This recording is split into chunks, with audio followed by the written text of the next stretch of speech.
Today on And Nothing But the Truth, and Nothing But the Truth. Stick around because I'm going to share a thought whereby is it possible that base education is preparing students to be obsolete? I'll explain to you in a minute.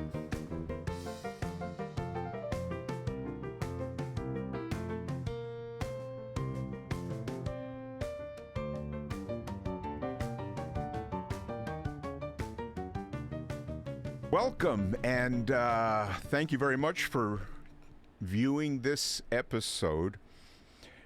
The concepts that I share are not negative to be negative. It's almost inevitable that somebody, I believe, needs to stand up and advise people for the mere sake of balance of possible thinking that what they're being taught might not turn out the way for them that they hoped, while there are other ways to be taught that will absolutely turn out well for you. So, before I continue, do me a favor, hit the like button, hit the subscribe button, and if you would, please hit the alert button. Consider a particular point that anybody can research. I've noticed a concept that is used in the teaching of bass. Bass teaching is an important subject for me because I see it as a product and I want people to get something from the product. If I feel maybe they're not, that's probably why, to explain why I come in and sort of send up a flare. Now, the concept in today's bass education, in part, is to prepare bass players for a career. And one or several of the ways, I should say, to prepare a bass player for a career is to get bass players educated in the styles of 2025, the technologies of 2025, and all of the elements, the musical goings-on, the music that's out online and on the radio, the bands that tour. Everything that is encompassed in popular music seems to have been included in the academic teachings to bass players, but it raised a thought to me. Is it possible that by teaching bass players how to be current in this day and age, are bass players being prepared to be obsolete once the styles that they've been taught and the technologies that they've been taught become obsolete? Because history and music shows that everything eventually becomes obsolete or becomes minimized. What will you do if you've been prepared for a career today and the styles and the whole principles pass from popularity? Now, I think I have historical precedents to support this thought. Let's go back to the beginning of the 20th century. I have a point for this, so please bear with me. In the beginning of the 20th century, I went online a few months ago and I listened to those records, old thick 78s, I believe, and the musicians and the singers all played written music, played in arrangements, playing the same harmony, and in the same basic time, the 4/4 general time that is popular in music. And this concept of standardized harmony extended right up to Louis Armstrong, who used the same notes but modified and originated a whole concept of jazz improv. The very first true jazz improviser. Following Louis Armstrong came small groups in the 1930s, followed by big bands in the 1940s, which then was followed by bebop, which was then followed by R&B music, early rock and roll, Elvis Presley, Fats Domino, and the like of the 1950s R&B and pop music. Connie Francis, Frankie Valli. And then it was followed 1960s, which brought the Beatles. 1970s brought disco. 1980s brought hair bands, Van Halen. 1990s brought, I guess, new age, and so on and so forth, right up to 2025, where rock rock bands, pop bands, hip hop, rap, all use the exact same notes that were used back in 1900. Now, consider this, that a century and 25 years, and you can even go back earlier than that, and you will find that except for the people often look for exceptions, except for the people like, let's say, a George Crumb or a Walter Piston or some of Zappa orchestral music, and the unique artists that have deviated from the common approach to music. Practically the entirety of music is based on the same notes from 150 years ago to this moment sitting here, 125 years ago to this very moment. Now,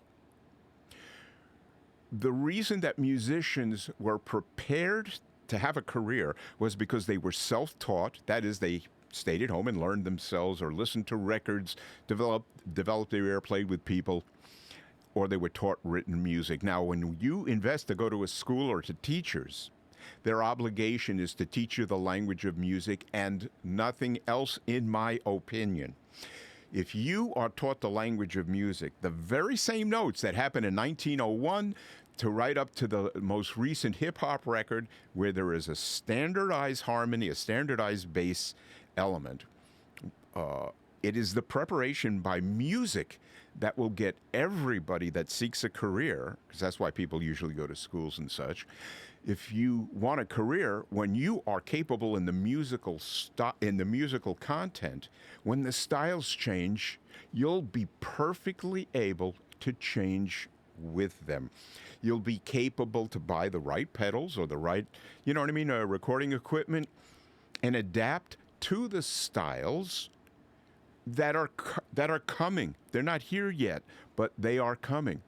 And the people that have put their eggs into the basket of contemporary music, and there's a lot of artists now that have disappeared from the scene. They disappeared because they didn't know enough about music to adapt to what was coming. That is the core need for any education that people seek or pay to get. And in my opinion, it's precisely why a lot of people, please forgive me, I don't mean to be hard here, but it's why people won't get that lifelong career, because they weren't exclusively taught music in order to prepare them for the styles that are coming, that will change. So give this thought, and in the comments section, if you have any thoughts about this, please share.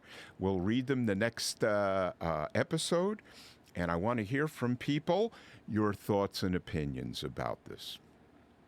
First, you are using a metronome to stay in time and to help articulate and demonstrate the rhythms you are playing and their relativity to the beat. This is exactly why a metronome is generally used in teaching, which is what you are doing right now. Wow, good on ya. Second point. The original statement makes a distinction between notes or rhythms, not notes and rhythms. This is how Victor Wooten demonstrates it. Notes or rhythms. Rhythms win, you can still dance to it. Notes without rhythm, not so much. Notes and rhythms, even better than just rhythms. You made Victor Wooten's point perhaps better than he did, and used a metronome doing it. Okay. All right. I'll give me a second to organize, because I'd like to make as best a cogent response as I can. It's become a point, I think, in 2025, where bass players have made a decision that their job is to make people dance. I'm not sure when this became a point of view, and will mention to bass players that a great deal of the artistry that many of us love, the great bassists, found their art and did so without making a conscious decision that their purpose for playing bass is to make people dance. That dancing is essentially what they used to call GB work, general business. playing in a club, if this is the extent, and I mean no sarcasm or anything else here, if people feel that this is why they want to play the instrument, then you should. Remember that anybody can play a bass line in 4/4, and you don't need a metronome. And I intend to do a video with Paul Arntz about time and show this. But if the history of bass shows that all the great bass players that played in time with a good rhythm sections didn't use a click, why not use historical precedents to teach you? Next, the idea that rhythm and notes are separate is essentially flawed to where it is going to negatively impact on your bass playing. Maybe it already has. Again, go to bass history and look at the great bass players. Look at anybody online. For the most part, not always, for the most part, you won't find a bassist that didn't play a groove without making notes a part of the groove. And in all instances, you won't find a bass player who has prepared to play a performance or a groove without first learning the notes. It simply isn't going to be found online, and you won't find it on a record. Bands rehearse, they learn the notes. Bands write music, they learn the notes, maybe the rhythm at the same time. The separation of rhythm and pitch is a flawed concept, because bass lines historically are always, except for that moment of, the rhythm thing we do, it is just about always a combination of pitch and rhythm. And that's a fact of music. So give that a thought. So thanks for tuning in today. And please do me a favor, please do me a favor. Hit the like button, hit the subscribe button, because there's going to be a lot of interesting topics coming up, and demos and interviews. Hit the like button, hit the subscribe button, and hit the alert button. Thank you very much.